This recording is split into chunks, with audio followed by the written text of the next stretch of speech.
Most investors are spending about 35 seconds on average reviewing your pitch deck the first time they receive it. They take that 35-second scan through and decide whether or not it makes sense to give you a 2 to 3 minute deep read. And then that 2 to 3 minute deep read can then maybe convert into a meeting opportunity, which is your goal in an early stage fundraising journey. So to work our way backwards, if we want to get a check from said investor, we obviously need to have a meeting with them to even have that meeting convert into a check. And in order to get that meeting, a 2 to 3 minute read of your pitch deck is likely an important component to whether or not that investor wants to decide to have the meeting with you. And in order to get that 2 to 3 minute meeting, you need to win the 35-second skims.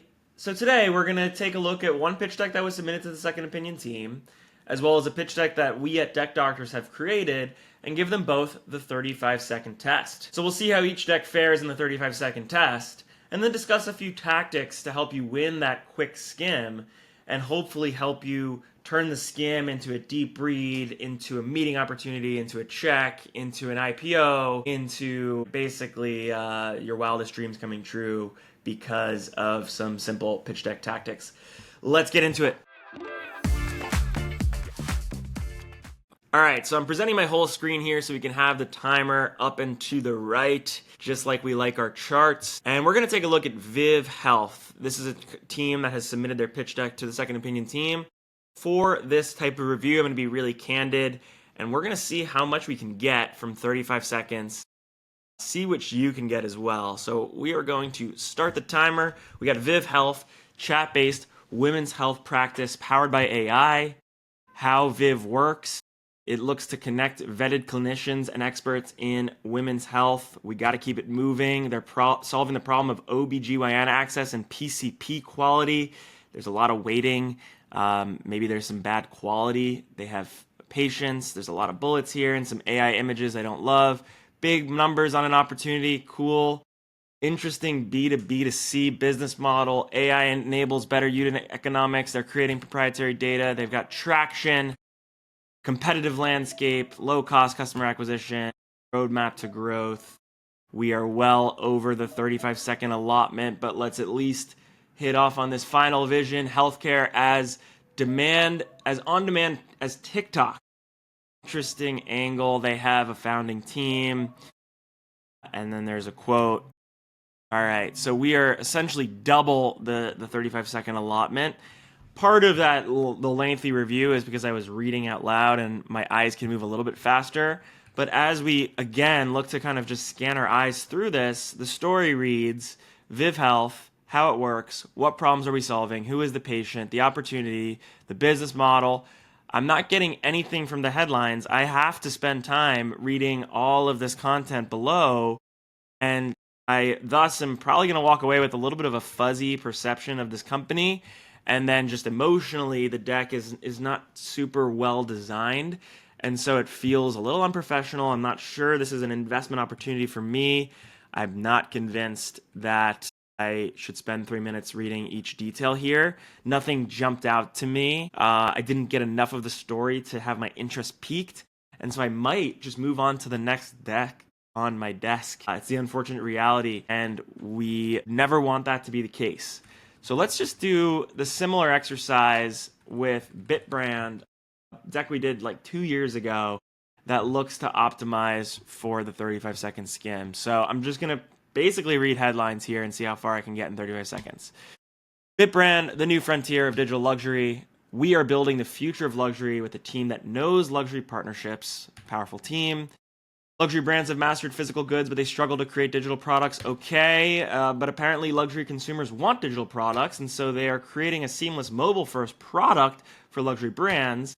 They unlock new digital revenue for luxury. They've signed contracts with 9 brands and have 50 in the pipeline. Wow, digital products will fuel growth in the luxury goods market. Okay. We'll let brands monetize digital goods and capitalize on the first market advantage. And they're raising some capital. So we got a little bit further in the 35-second skim just by reading the headlines. And in all honesty, without actually reading or spending any time with the content, I kind of get what this company is looking to do. They lead with credibility. They're building the future of luxury with a team that understands luxury.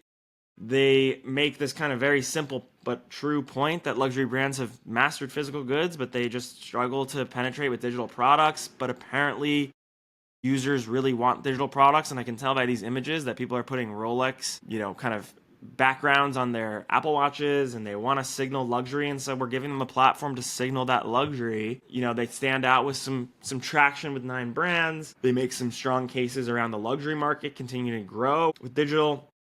So on that 30-second skim, I have a lot more, maybe 70% of the story, and it's giving me a little bit more interest because I understand more of it in 35 seconds to spend some more time with the deck and consider if this is an appropriate opportunity for me, if this is credible enough for me to even take the meeting.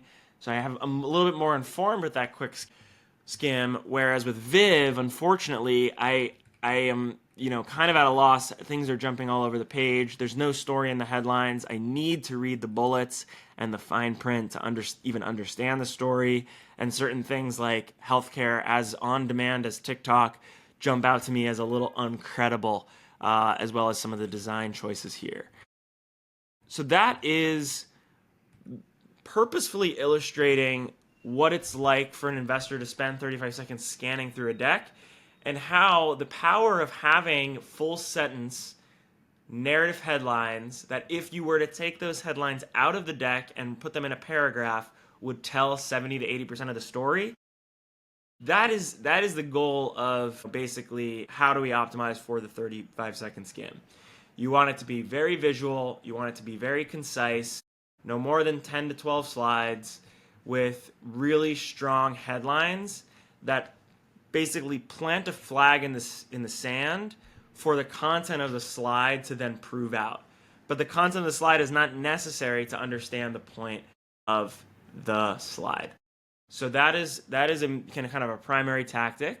And then secondary tactics are just kind of refining design a little bit. There's things like, if we look through this, we have headlines. As I'm skimming through very quickly, you're seeing the headlines are all of different weights. They're jumping from left to right to top to bottom. My eye is jumping all across this deck as I skim through it, as opposed to kind of having a lot clearer of a up and to the left. These are where the headlines are. I know where things are in the deck. There's a lot more kind of like smart white space. There's we remove the background from some of these logos, as opposed to in this deck we get to kind of the team slide. And the simple background remover, which is totally free. If you just search background remover on Google, you can remove backgrounds on images and just kind of have a little bit of a cleaner design. So there's certain things that are easy enough to implement, maybe less stock imagery. I personally find the AI imagery to be, come off a little cheap and unprofessional. That's a, personal preference. I think that, there are ways to use it that feel a lot more professional, but something like this, where this kid is basically somehow floating on this woman's shoulders, it just feels, it doesn't feel professional to me. And then, there's a lot of good points in here, but again, I'm put yourself in the mind of the investor. I'm looking at dozens of decks a day, perhaps, especially at the earliest stage. We know investors that are looking at 1,000 decks a month.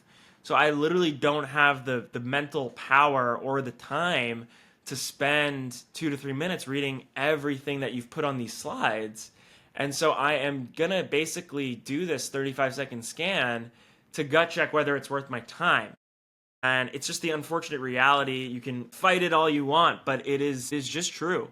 And so you, as somebody who's looking to create a pitch deck that converts from 35 seconds to 2 to 3 minutes, and then from 2 to 3 minutes into a meeting opportunity, it behooves you to consider ways to improve that 35-second scan so you can earn that next read. All right, with that, I'm signing off.